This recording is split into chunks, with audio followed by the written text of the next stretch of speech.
శ్రీరామచంద్రుని మాయలేడి మోసపుచ్చినది కదా.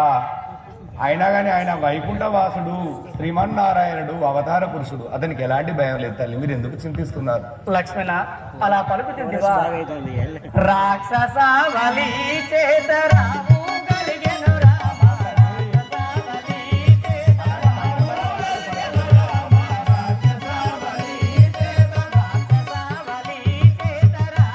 గలిగెను రామ, రాక్షస బలి చేతరాము గలిగెను రామ, రాక్షస బలి చేతరాము మోక్షగుండ శౌరికైన ముక్కు లక్ష్మణ నీవు, మోక్షగుండ శౌరికైన ముక్కు లక్ష్మణ నీవు, మోక్షగుండ శౌరికైన ముక్కు లక్ష్మణ నీవు, మోక్షగుండ శౌరికైన ముక్కు లక్ష్మణ నీవు, రాక్షస బలి చేతరాము గలిగెను రామ, రాక్షస బలి చేతరాము గలిగెను రామ, రాక్షస బలి చేతరాము. లక్ష్మణ, నా భర్తకు ఆ యొక్క రాక్షసుల వలన ఏమైనా కీడు కలిగనేమో, ఆ యొక్క భగవంతునికి మొక్కు కదా, నీవు శీఘ్రమే వెళ్ళుము కదా లక్ష్మణ. తల్లి, నేను మీరు ఎన్ని బదులు పలికినా నేను పోజాలను కదా తల్లి. లక్ష్మణ, నేను ఎన్ని విధములు చెప్పినా, పరి విధములు చెప్పినా బదులు మాటలు పలుకుతుంటివే గాని నీవు వెళ్ళడము లేదు. నీ యొక్క మనసులో ఏదో చెడు ఆలోచన ఉన్నది. ఆ యొక్క భర్త చనిపోయిన తర్వాత నీవు ఈ యొక్క రాజ్యాన్ని ఏలుకున్నానని నీ మనసులో తలంచుకుంటివేమో, అందుకే నీవు వెళ్ళడం లేదు లక్ష్మణ. తల్లి, ఇంత కఠినమైన వాకులు మీ నోటి నుండి విన్నానా? ఇది నిజమేనా తల్లి? అన్ననే తండ్రి, వదిలినే తల్లి అని నేను మీ పాదాలు నమ్ముకొని నేను బతికి ఉన్నవాడను. మీరు ఈ విధంగా మాట్లాడినట్లయితే నేను ఏం చేయగలను తల్లి? తల్లి, అన్నయ్య శ్రీరామచంద్రుడు నేను మాయలేడిని బంగారు లేడిని తీసుకొచ్చేంత వరకు మీ వదినను జాగ్రత్తగా ఉంచు చూడాలి అని చెప్పి మీ వద్ద కావలి ఉంచిపోయాడు. మీరేమో అన్నకేదో ఆపద జరిగింది అని వెళ్ళమంటున్నారు. అతనికి ఎలాంటి ఆపద జరగదు అని నేను ఎన్ని మార్లు చెప్పినా మీరు వింటలేరు. కాబట్టి మీ ఆజ్ఞ కూడా నేను శిరసావహించాలి. కాబట్టి తల్లి వెళ్ళుచున్నాను. తల్లి, ఒక మాట చెప్పాను వినండి.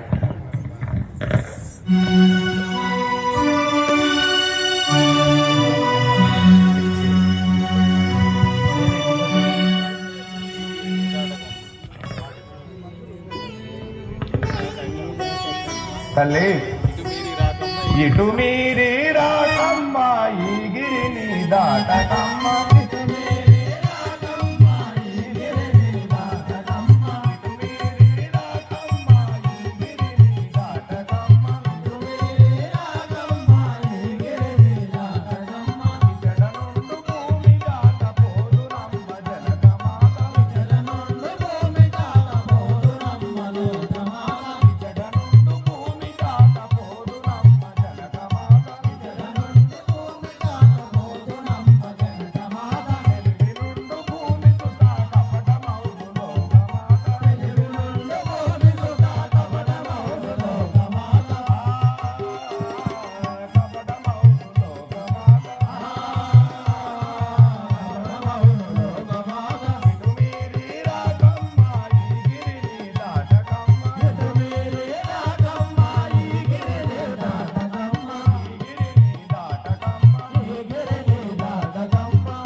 ఒక మాట చెప్పాను వినండి.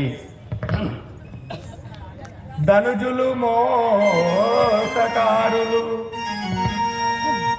ధనుజులు మోసకారులు సదా సంచరించుచుండురు.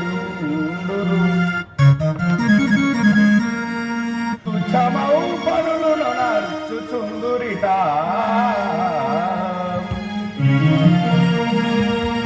పాయుచుంటిని నిన్ను ఒంటిగా జననిరో, కాలమానంబు విషంబుగానున్నది రాము పట్ల. కావున ఈ గిరిని దాటకమ్మ రఘుభూవరుని దెత్తు ఈ క్షణము లోపలను తల్లి ఈ అరణ్యవాసంలో ఎక్కడ ఎవరు మానవ మనుగడ లేని ప్రదేశంలో మనము పర్ణశాల నిర్మించుకున్నాము. మన అన్నయ్య శ్రీరామచంద్రుడు మనకు వేరే అయినాడు, మాయలేడి కోసమని వెళ్ళిపోయాడు. కానీ ఇప్పుడు నేను కూడా మిమ్మల్ని విడిచి వెళ్ళిపోచున్నాను. ఇక్కడ మాయా రాక్షసాదములు ఎన్నియో మాయ వేషములతోటి వచ్చి మిమ్మల్ని మోసగించును. మీరు ఎట్టి ఆపత్కాల సమయంలోనైనా మీరు వారి మాట నమ్మి ఈ గీత దాటినట్లయితే మీకు కీడు సంభవించును తల్లి. మీరు ఎలాంటి పరిస్థితుల్లోనైనా మన అన్నయ్య శ్రీరామచంద్రునికి ఎలాంటి ఆపద జరగదు, కష్టము రాదు అని నమ్మకతోటి ఉండండి. కానీ ఈ గీత మాత్రం దాటవద్దు తల్లి. తల్లిగా నేను పోయి వచ్చాను తల్లి, నాకు సెలవు సంగం. లక్ష్మణ, నీవు అనువిధముగానే ఈ యొక్క గిరి దాటి రాకుండా ఉండదని కాబట్టి నా భర్త దగ్గరికి తొందరగా వెళ్ళుము లక్ష్మణ. తరులార తరులపై